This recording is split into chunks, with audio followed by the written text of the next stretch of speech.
Friends, అందరూ ఎలా ఉన్నారు? అందరూ బాగున్నారనేసి అనుకుంటున్నా. హాలిడేస్లో పిల్లల్ని ఇంట్లో పెట్టుకొని ఎలా ఎంజాయ్ చేస్తున్నారు, ఎంతమంది పిల్లలతో స్పెండ్ చేసి హ్యాపీగా వాళ్ళకి కావాల్సింది చేసి పెట్టుకుంటూ, లేకపోతే వాళ్ళకి కావాల్సిన గేమ్స్ అన్ని తీసుకొచ్చి ఇంట్లో వాళ్ళతో స్పెండ్ చేసి వాళ్ళతో పాటు మనం ఆడుకుంటుంటే ఎంత హ్యాపీగా ఉందో. నాకైతే చాలా బాగా అనిపించింది. ఒక్కొక్కసారి కోపం వస్తుంది, ఎందుకంటే వాళ్ళు చేసే అల్లరి ఎక్కువైపోతుంది.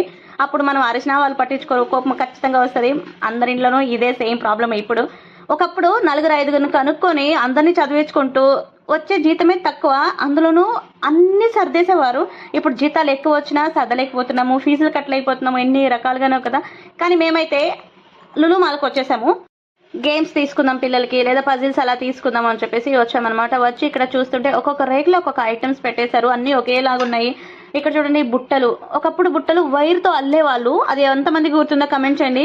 ముందు కాలంలో వండుకునేదానికి, వాళ్ళు చేసుకునేదానికి, వాళ్ళు యూజ్ చేస్తున్న పాత్రలు ఏవైతే ఉన్నాయో ఇప్పుడు అన్ని డిఫరెంట్. దాన్ని బేస్ చేసుకొని ప్లాస్టిక్ అంట ఏవేవో రెడీ చేసి వదిలేస్తున్నారు మార్కెట్లోకి. చూడండి, ఒకప్పుడు ఇల్లు అలికేది పేడతో, నీట్గా పేడ కలిపేసి బట్టెత్తుకొని అలికేవారు.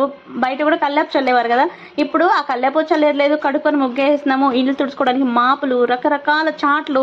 అప్పుడు ఎదురు దబ్బలతో అల్లేవారు చాట్లని, ఇప్పుడు ప్లాస్టిక్ చాట్లు. దాంట్లో కూడా వెరైటీస్, డిజైన్స్, బ్రాండెడ్. ఎంత మనం ఎలా వాడుతున్నామో దాన్ని బట్టే కూడా మార్కెట్లో ఇలా చేస్తున్నారు.